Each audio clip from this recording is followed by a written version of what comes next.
This is Chicago's Morning Answer with Dan Proft and Amy Jacobson on AM 560. The Answer.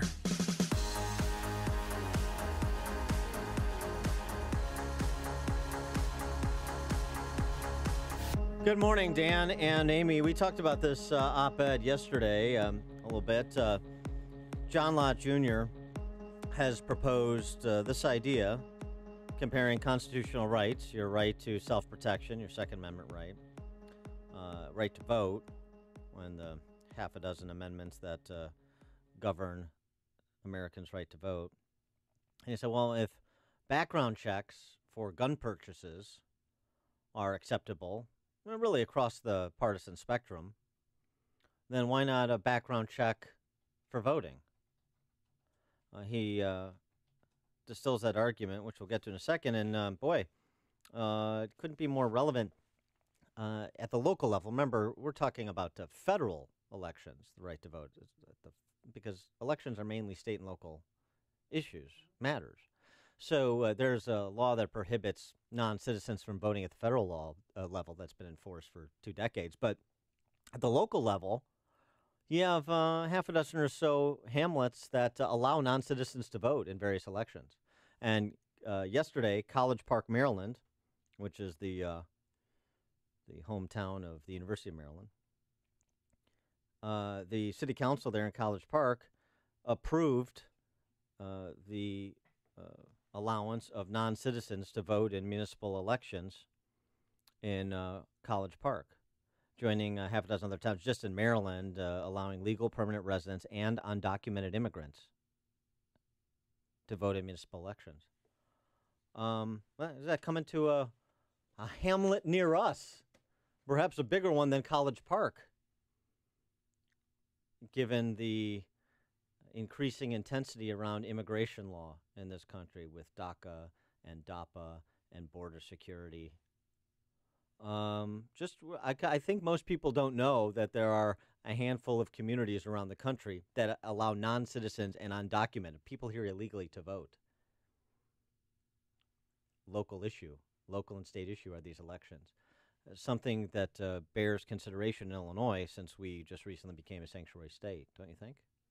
For more on this topic, we're pleased to be joined by the aforesaid John Lott. He is the president of the Crime Prevention Research Center, the author of a number of bestsellers, including The War on Guns and More Guns, Less Crime. John, thanks for joining us again. Appreciate it.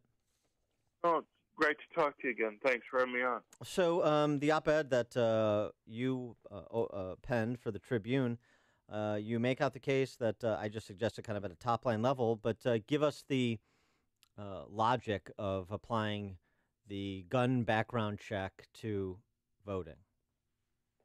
Right. Well, the federal rules and state rules in cases for people being able to vote are very similar to the rules that you have for people to be able to go and own a gun, whether it be citizen. You obviously have to be a citizen to be able to vote in federal elections and basically state elections across the country. And those things are checked when you go and buy a gun. Also, whether or not you have a felony record is also something that's relevant for many states. 34 states, at least over some period of time, prohibit people from being able to go and vote if they have a felony record. And in 9 states, they're completely barred from voting, and in 25 other states, they're banned from voting for a period of time if they're a felon. And so we have this system, the NICS system, and the reason why I thought about it, the reason why I suggested it was, here's a system that Democrats think works extremely well. They don't think that it interferes in any way with people's ability for self-defense. I can find you literally many hundreds of quotes by prominent Democrats praising the system and how well it works, and that it doesn't infringe on people's ability to defend themselves.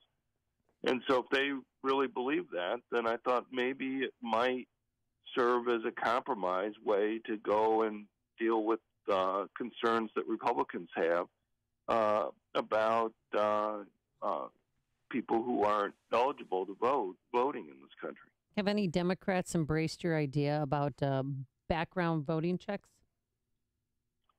Well, I testified yesterday to President Trump's Voter Integrity Commission. They had a hearing in New Hampshire, and the state of New Hampshire Secretary of State, who is a Democrat, came up to me afterwards and said that he was very intrigued by the idea and that he wanted to look into it more, but he thought that it was a serious proposal. Here we have a very polarizing issue between Republicans and Democrats. Republicans believe that there's a fair amount of fraud that's occurring with regard to voting, particularly with regard to illegal aliens voting. And Democrats think that it's just in Republicans' imagination that that's occurring. Oh, there's been a lot of imaginary prosecutions for voter fraud if it's just in Republicans' minds, haven't there been? No, I understand. I mean, I can point to elections that have been thrown out by judges around the country in just the last couple of years, and have to be rerun because of issues of fraud occurring. So, it's the claim that there's never any fraud is obviously wrong. The question is how much is occurring. The amazing thing to me is how negative the coverage has been in the news media since my piece yesterday and since I testified, and how it's kind of journalistic standards of kind of talking to the person who you're criticizing just don't seem to apply. So imagine that. I mean, I have had, like the Washington Post had like 3 articles yesterday on my proposal, and the reporters just didn't call me up. What's that? They'd have. Yeah, when we talked about it yesterday, you said it was, let's hear from a Democrat. I want to hear from a Democrat or somebody that opposes it. Give me the counter argument. Oh, they're saying that it costs money and that the voter or the state would have to pay to have background checks. It costs money to have elections too. Mm-hmm. So should we not eliminate elections? Should we eliminate elections because it costs money? So the cost money thing is easily dismissed. The question. So what are the arguments that you're anticipating or have seen that need to be addressed, John? Well, I do want to say one thing quickly about the costs that are there, because I think they're going to be a lot lower than most people might think. When you go and you get a background check on a private transfer of a gun, in a place like Washington, D.C., it can run $175. And a place like Oregon, which is about the cheapest, it's like $55. But it's a lot different to go and do a background check on each person who comes to the store, having to call up, having to have the federally licensed dealer spend time on the phone doing that. What we're talking about here is something more analogous to what you see happen with many states with concealed carry permits. Kentucky, for example, every month runs its entire list of concealed carry permit holders through the NICS database. In my understanding, it's a fairly trivial cost for them to go and do that kind of batch, large comparison. Yeah. And look, I mean, look, the whole cost thing is easy to dismiss. We've heard this too. You have to pay a fee, so you run into potentially a poll tax problem. No, you don't. Listen, let's just take the money off the table. We'll figure out a way to pay for it. We're not going to impose a cost on any individual voter. Right. We're not going to get into poll taxes, obviously. So let's just strip that away. What else do you got in terms of opponents to this? Well, the only other thing that I've heard is that it will suppress voting, and my response to that is, but you're telling me that it doesn't suppress people's ability to go and buy a gun for self-defense. Why then is it going to suppress voting? Mm-hmm. And I haven't really gotten a response to that. Right. I mean, Well, they're saying that some voters are distrustful of law enforcement. So they might be intimidated because they don't want a background check, so they might not vote. I understand, but those same argument for the background check will say that it doesn't have any impact on people's ability to get a gun for self-defense. So why is it that people who want to go and buy a gun aren't going to be intimidated by having to go through law enforcement, but people who are going to vote are? Well, in addition to that, haven't we been beset for the last almost a year now about the integrity of our elections from an external threat being Russia? So we're concerned about external threats to the integrity of our elections, but not any internal threats. I thought any threat to the integrity of our elections would be a threat that we'd want to address, wouldn't it? Right. Well, yeah. I mean, I guess I'm still waiting to hear what why they think that there's going to be a different set of arguments here than there would be for the background checks that are used for buying guns. As I said, I can give you, in my piece yesterday, I gave a quote from Senator Chuck Schumer saying that he doesn't think that background checks on people purchasing guns, quote, in any way discourages or interferes with people's ability to be able to go and have guns for self-defense. Yeah.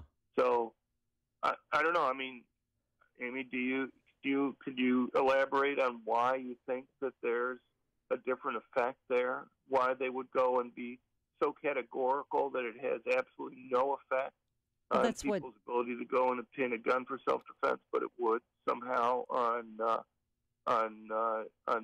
voting? Well, it's just another.